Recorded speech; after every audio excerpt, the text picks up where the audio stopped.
Hi, I'm Mo Barrow with the Discovery Files from NSF, the U.S. National Science Foundation.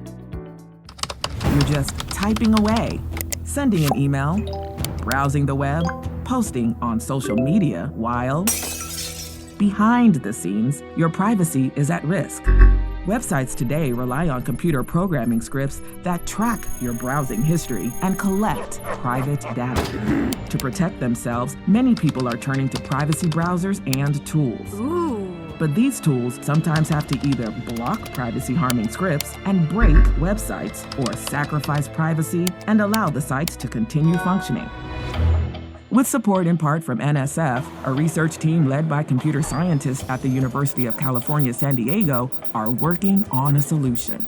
It's called Sugarcoat, and it integrates into existing tools to replace privacy-threatening scripts with privacy-preserving versions. Sugarcoat automatically figures out the right balance between privacy and invasiveness and automates the tedious manual process of producing replacement scripts.